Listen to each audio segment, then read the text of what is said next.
从鄙视走线到支持走线，美国华人的鄙视链。嘿，各位听众，各位观众，大家好，我是 Chinese American Stuart。经过时间的检验和洗礼，我很多的观点都产生了变化。从一开始我内心鄙视走线，然后慢慢的了解走线，开始同情走线，理解走线，直到最后我支持走线。因为走线就相当于国际版的吃大户。贼人来了！贼人来了！没有别的意思，饿呀，给口饭吃呗。既然来了，就啥也别说了。今天呢，都在人家吃了，不管吃多少，那再后再还去不都中了吗？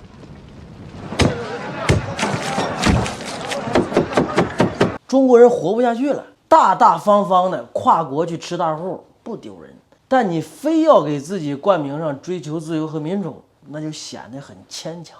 因为从厄瓜多尔到墨西哥沿途的所有国家都是民主国家，哪一个也留不住你。厄瓜多尔、哥伦比亚、巴拿马、哥斯达黎加、尼加拉瓜、洪都拉斯、危地马拉、墨西哥全是民选总统，全信上帝，就是穷点，但说啥也留不住你，穷就不好使。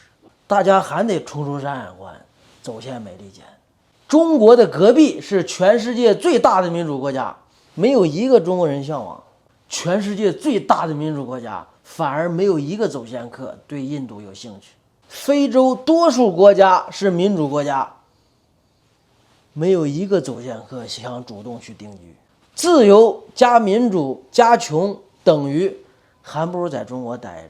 人往高处走，水往低处流，没有一个中国人想走线去汤加，去苏里南，去索马里。一提孟加拉国，群众都困了。但你让走线客们偷渡到美国、五眼、西欧，工友们才能提起神，才能睁开眼，就是吃大户。贫下中农上贫下中农家，那互相揭不开锅，那去那干啥呀？中国国家主席总在新闻联播里去农民家掀锅盖，为啥掀锅盖？吃上饭了。在此我特此声明，不是本人鄙视走线，而是在美国的华人正常的普通人之间有一套鄙视链。这套鄙视链仅限于现实生活中的社会最底层，用来颅内高潮的，但实际不起任何作用，除了意淫没有其他用途。美国的伟大之处就是它打破了中国的传统鄙视链，甚至完全颠倒过来了。所以很多无产者他要来美国，所以很多有理想有抱负的人说啥也要来美国。就像我们小的时候玩的斗兽牌，老鼠管大象，大象管狮子，狮子管狐狸，狐狸管猫，猫吃老鼠，老鼠吃大象。如果把斗兽牌等比例转换成美国华人之间的鄙视链，就是美国分租房的房客瞧不起习近平，习近平管理中国共产党干部，中国共产党干部管理中国企业家资本家，中国企业家资本家控制美国华人地产公司，美国华人地产公司无论是老板还是他底下的业务员，都瞧不起美国分租房里的房客，然后美国分租房里边的房客瞧不起习近平，大致就是这关系，完全反了。在所有的美国华人中，鄙视链的最高位首席就是那些从小被欧美家长领养的中国孤儿，在中国孤儿院被洋人家庭领养的幼童，虽然个个长了个华人脸、东亚脸，但几乎这一生没有和中国人或者华人有太多的交集，因为人家根本就不混华人圈，在中国被亲生父母抛弃，在中华人民共和国的歧视链里，那真的是最下游。在中华人民共和国境内真正意义的歧视链最下游，亲生父母都不要去了，被中国父母扔菜市场了，被美国驻华大使洪博培直接领养了，被中国父母直接遗弃到孤儿院了，然后被美国首富贝索斯直接收养了。真正的逆天改命了。也就是说，当你比全中国人民都惨的时候，这个时候此时此刻你来到美国，有可能你比全中国人民都强了。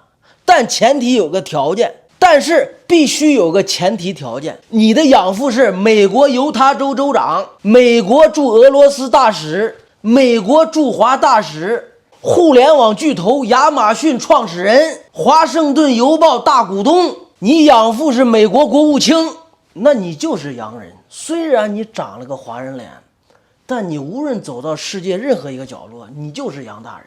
接下来我们讨论一下在美国华人之间的鄙视链。第一类，出生在欧美的中外混血儿，代表人物谷爱凌同志。第二类，出生在中国大陆以及港澳台以及亚非拉的中外混血儿，代表人物费翔同志。这个真是同志，这个真是同志。那为什么出生在欧美的比在出生在亚非拉的地位高呢？1870年，美国联邦政府定义，生活在印第安保留地的混血印第安人被当作印第安人，但如果他们生活在白人区，他们就被划为白人，也就等于混血儿生活在华人区就等同于华人，混血儿生活在白人社区就等同于白人。I definitely feel as though I am just as American as I am Chinese. I'm American when I'm in the US, and I'm Chinese when I'm in China. 人类用数以千计的案例已经证实了，普通人如果出生在亚非拉，就等同在你的路径积分上减分。如果一个普通人出生在欧美、五眼、欧盟，那就是在你的人生路径积分上加分。一位美国加州的议员亲自向我抱怨，由于他的出生地是叙利亚，他拿着美国护照去欧洲坐飞机，直接扣了2小时。美国的议员都被扣住了，那普通人岂不是难上加难？所以说，普通人出生在亚非拉就是减分。第三类，出生在美国的 ABC American Born Chinese， 代表人物 Bruce Lee、Daniel Wu。美国宪法第14修正案，出生在美国领土即美国公民。这些人不会为办理美国签证、延期签证、保持美国合法身份、移民美国或者是否会被美国驱逐出境而焦虑。第四类，一代半。什么是一代半？就是第一代移民的未成年子女，小的时候就随父母来到美国。代表人物英伟达创始人黄仁勋。中国人、华人13岁以前到达美国，长大后他们说英文没有口音，然后他们还会说中文，所以他们的前途一片光明。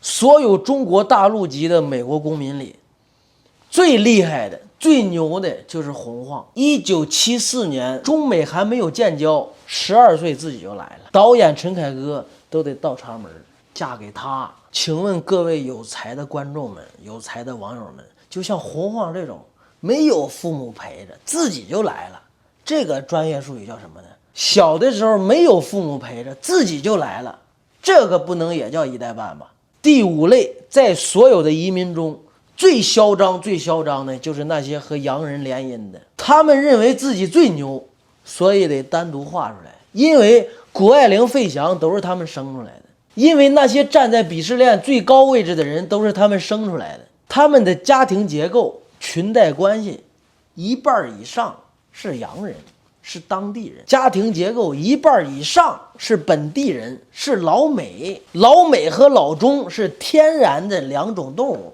不是一个科目，不是一个纲目，一个是犀牛，一个是蜗牛。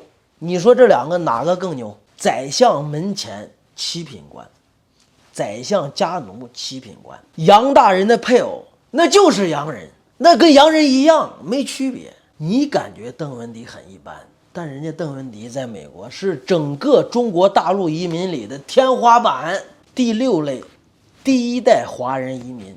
无论你出生在中国大陆、港澳台星马以及全世界任何一个角落，无论你是美国公民还是美国绿卡，无论你是投资移民、工作移民、亲属移民、婚姻移民、技术移民，无论你是婚姻绿卡还是庇护绿卡，此此时此刻你已经有了卡，最起码你已经不为移民美国而发愁了，你已经移民成功了。单在美国华人鄙视链第6类中，又产生了10几个鄙视链。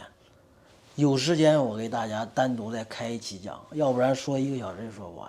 第7类，持非移民类签证合法入境美国的，无论你是 B 类商务旅游考察、医疗探亲，还是工作签证，还是留学签证，或者各种访问签证，以及你是合法的免签入境美国的，虽然你没有美国绿卡，但是你在美国是合法的，你从来没有进入过移民法院，你从来没有被安排进入驱逐出境程序，你是大大的良民。第8类，持非移民类签证在美国已经逾期了， overstay 了。逾期了就是在美国的合法身份黑掉了，在美国的身份黑了，其实警察就可以依法给你抓了。但是为什么没抓呢？因为美国的警力有限，因为每天美国3亿人同时在犯罪，只能说抓到谁算谁倒霉。正常美国高速公路限速都是60、65、70，几乎每一个人都超速10迈、15迈。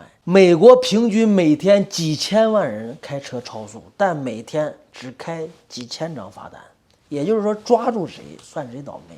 在美国境内持非移民类签证，逾期超过半年，逾期没有超过1年，如果你离开美国3至5年不允许回到美国。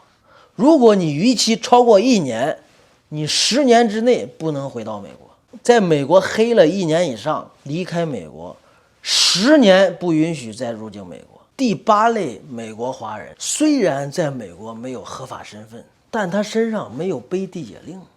美国中文是一种独特的中文，只有在美国的华人才理解的中文。美国的地解令所有人都说背，从来没有人说过拿，因为根本都拿不起来，可能是地解令太沉，根本就拿不起来，只能用全身的力气去背。持非移民类签证合法入境美国的，即使你已经进入驱逐出境程序了，已经被美国移民法院起诉了，此时此刻你依然可以和美国公民结婚，在美国境内调整身份，依然还可以在美国境内调整身份。第9类是非法入境美国的，未经检查进入美国的，有走线的、偷渡的、中介尾款不付的、翻墙的、跑路的、机场边境庇护的、买官的、跳船的，反正出来混早晚要还的，拿剃头护照的，移民局戴手铐的，保释后带 GPS 脚镣的，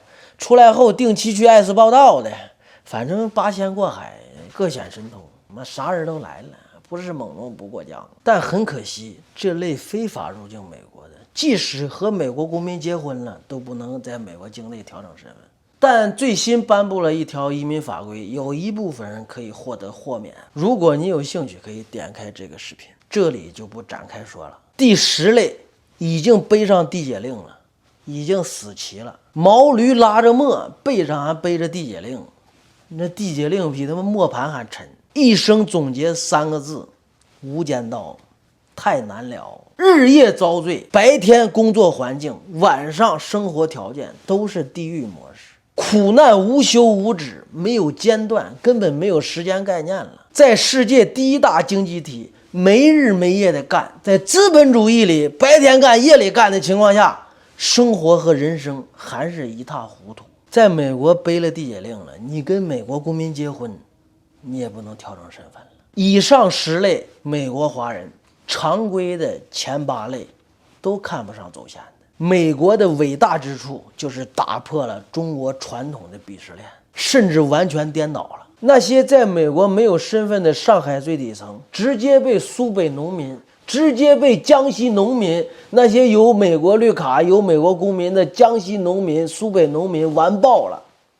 这在中国是完全做不到的。当你看到河北石家庄农民已经是美国公民了，反而北京2环内的侃爷只拿着 C8 工卡，甚至拿着地解令工卡，你这时候你才明白什么叫调整身份。所以我现在拥护走线，我支持中国人走线来到美国重新洗牌，要不然你在中国那个游戏规则里永无出头之日。你作为中国贫下中农，或者作为中国8线城市的市民，你如果参与了走线，就等于参与了世纪大洗牌。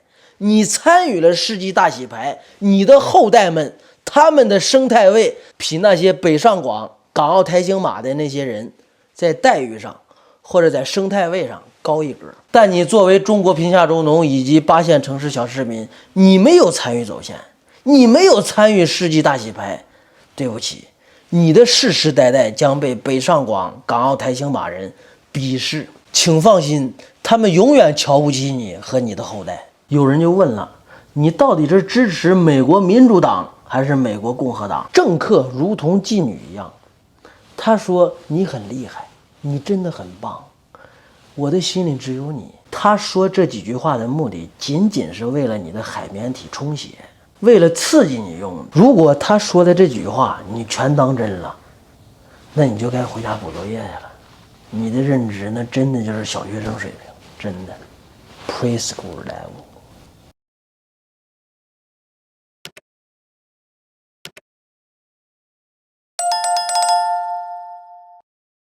任何人，如果你走线来到美国的话，你的下一代那就是美国人，那就比北上广、港澳台星马那些二代高一头，因为你孩子是美国人，就比他们高。你有病！但你作为中国贫下中农以及8线城市小市民，你没有参与走线，你没有参与世纪大洗牌，对不起，你的世世代代将被北上广、港澳台星马人鄙视。What was the reason you left China? 你为啥离开中国 Their answers vary. His family is poor. I left China because I was not able to save any money. It was really difficult to support myself, he tells me. 我但愿我不要出生， I wish I was never born. Living feels so exhausting.